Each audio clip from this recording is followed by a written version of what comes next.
Enough FA Cup. How about some quick hits instead? Let's go, Gab. There's one place to start, Jules, and it's with Alisson's buzzer-beating three-pointer for Liverpool against West Brom. That's twice I've mentioned it, but it's a cool line, so I'll have to keep doing it.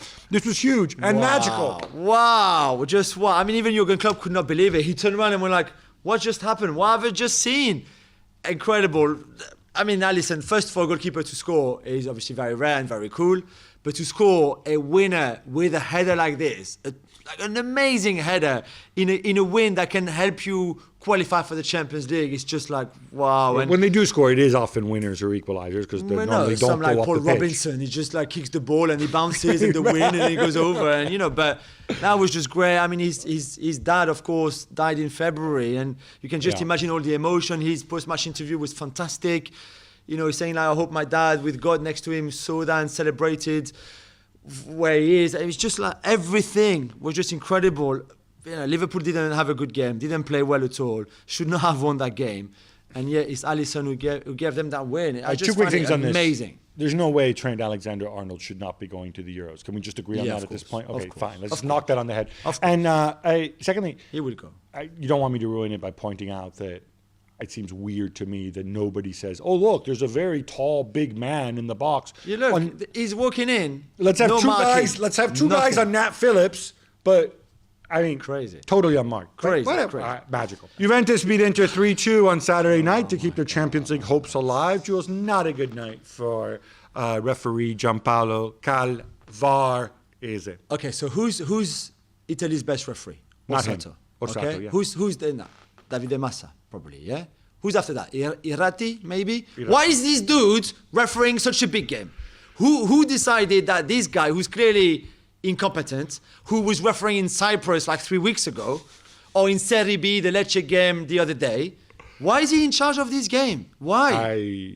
I don't know. All I would say is this is one of the worst refereeing performances I've ever seen. Oh, my God. I don't think one team was penalized more than the other. You can say it was an equal opportunity. I mean, for me, the two worst mistakes were the Bentancur sending off, which obviously hurt Juve, and the completely imaginary made-up penalty at the end, won by Cuadrado on Perisic, which, so you could say both teams were equally hurt. I think there was a lot more. The fact that VAR had to save him from a lot of very obvious things, including the goal, the inter-second goal. The inter-second goal was ridiculous. By the way, Chiellini, every time the shrieking is throwing around. I honestly, I'll get in trouble for saying this, but if he goes to the Euros, he's a liability. He's a liability because the national referees will not put up with this. They're not going to care that, oh, look, you're Chiellini. He has to stop doing that at the Euros. Yeah, I'm with you. But it's a big win for you, Vic. Huge. And they stay alive. And with Milan dropping points, as we will mention later, it's big. And Cristiano didn't complain when he got substituted. For once. No, not for once. He understood. They're down to 10 men. You need somebody to run around. I know, but still. So talking about Milan, they needed a victory against Cagliari to secure their spot in the top 4. Cagliari, who was safe already as well. But man, Milan were held to a 0-0 draw. Gab, this was a huge wasted chance, right? And it all comes down to the Atalanta game now. Yeah, Atalanta, of course, who have qualified. They'll be coming off the Coppa Italia final against Juventus, which is in midweek. Everybody's so negative. Everybody's usually, wheeling out Ibra. Well, if Ibra had been there, you know what? Come on. If man had wheels, should be a bicycle. They created a bunch of chances. They were nervous. They paid the price for it. I don't think it's a tragedy. I think they're going to pull it out later. Now, sticking with Milan, we've had confirmation, and Zlatan, of course, that Zlatan won't be going to the Euros. Jules, it would have been an incredible storyline if he'd gone. He would have been fantastic. And as we said, I think he would have been a better Euros with Ibra and all the drama and all the showboating and everything you want in there. Right. He won't be. That knee injury that he suffered the other day that we thought maybe was not going to be too serious. He's actually serious enough. Good news for Milan. Rest up. Since you're spending all this money on him, rest up and come back stronger. Exactly. Barcelona slim hopes to still win the title have gone despite Messi's early goal against Celta Vigo because they lost 2-1. Gab, are you still convinced that Messi wants to stick around? 100%. If the terms are right, he's going to have to take a pay cut, give him a say in the team, and have him stay. What? He looked so He looked sad. deflated. By the way, Messi, 30 goals this season, 30 league goals. I know. Cristiano, if he scores last day, he will also get to 30. Yeah.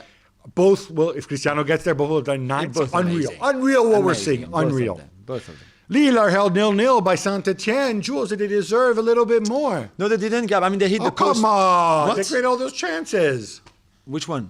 Tell me, which one? The Shetton one, is that his name? So there's Yazic's free kick on the post at the end. Yazic's free kick. Yeah, and then Yilmaz on the rebound block. Yeah. Well, is that all the chances they created? Yeah, that's 2 in the 90th minute. Before that, they were nervy. Christophe Galtier said about his own team, I didn't recognize them. This was not my team, because I think the occasion got to them.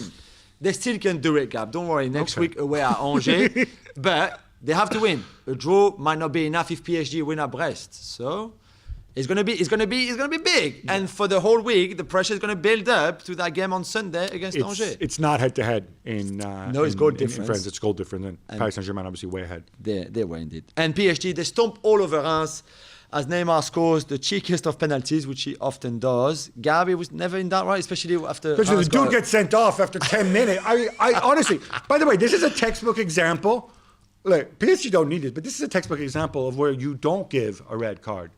Because he's sliding and his arm is down. Yeah. That is exactly where you say it's accidental. I don't. Different rules in Ligue 1, I guess. Not even sure the ball from Mbappe was going in anyway, by the way. Ridiculous. Ridiculous. After winning the German Cup on Thursday, Borussia Dortmund secured their top 4 finish, beating Mainz 3-1. Jules, maybe this wasn't such a bad season after all. Is it still a good idea to ditch Edin Terzic? Do you think they want to have this back? I don't know. I mean, it's too late now, of course, but we were critical of him when it was they right. Were bad, because now we praised him when they're good. Yeah, he's improved. He really improved. He impressed us in the Pokal final, of course, where he got pretty much everything right. He helps when Jadon Sancho is in that kind of form, as we saw against Mainz again on Sunday. But Terzic, I thought in his management, the way he speaks, I think the players really like him. He will go back as an assistant, you would think, probably to Marco Rose. I don't know if Marco Rose wants him around, though. Maybe not. And then I'm sure he will find a job because there's something in there, for sure. Robert Lewandowski equals Gerd Muller's record with his 40th Bundesliga goal as Bayern drew 2-2 with Freiburg on Saturday. Gab, would you be disappointed if he didn't break the record next weekend against Augsburg? Didn't score that, just one goal is enough to go to 41. And he had a bunch of chances. He ran into a goalkeeper, Flecken, I think is his name, who just stood on his head. Flecken, by the way, was a reserve most of the season. So I think he was a bit unlucky there. I'd be disappointed, but it wouldn't take anything away from it because, like I said, when Gerd Muller set his record, Gerd Muller played every game, 34 games.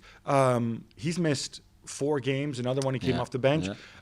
It's incredible to score 40 goals in those circumstances. All I can do is I salute you. Did you like the Guard of Honor, or it's a bit too much halfway through the game? It's like a bit hokey during the game, but whatever. They won the title and do what they like. I knew you would. Harry Kane scores his 22nd league goal of the season, and Dele Alli's new hair helps him regain his mojo as they beat Wolves 2-0. Jules, did Dele Alli get a raw deal from the previous manager? Yeah, of course he did. Okay. Ryan Mason is a good guy, but you knew as soon as Dele would play a bit more, the talent would still be there. Really? He did become bad all of a sudden? Exactly. Okay, Spotify founder Daniel Ek had a bunch of things to say on social media this weekend, the most important being that the Kroenke family turned down his offer to buy Arsenal because they don't need the money. Gab, what do you think? Obviously, he said that in response to some spokesperson saying that the Kroenke family didn't receive any bid from him. Yeah, I don't know if Someone this is true or not. One of the two, yes. If you look closely, one of the two's noses is getting a little bit longer. The whole thing seemed to me, if you're going to do it, people say, oh, this shouldn't be done in public. I got no problem doing it in public. Use whatever leverage you have. Get people to speak up, but do it properly. And then obviously follow through and come out and say, I offered this much. Not just vague stuff about governance, golden share for fans. This is all great. Say like, hey, I'm offering this much. You know what I would do if I was buying a club? Yeah. If I was Daniel Ek? I would go outside Kroenke's house with a big sign and contract with the number on it that I'm offering and say like, come out and deal with me. And a few TV crews as well. A few TV crews, stream it live on YouTube. Why not, man? Yeah, Twitch. Leipzig come back from the disappointment of losing the German Cup and from 2 goals down to draw 2-2 with Wolfsburg. Your thoughts? Stop conceding goals in the first half like you do all the time. Don't be critical. Praise them for coming back in a meaningless game. Come on. Really? To finish second? Okay, you finished second, but those first halves are no good. Come on. And show some love to Wolfsburg. Napoli stay on course for Champions League place, beating Fiorentina 2-0. Gab, this was a bit nervy though, wasn't it? This was very nervy. The penalty, Rahmani, I think it was probably right. And then Insigne misses it and then puts in the rebound.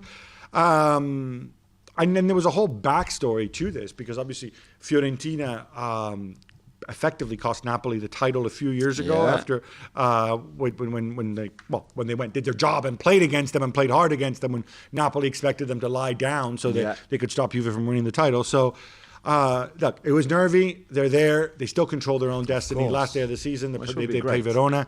They get the 3 points. It gets done. But guess what?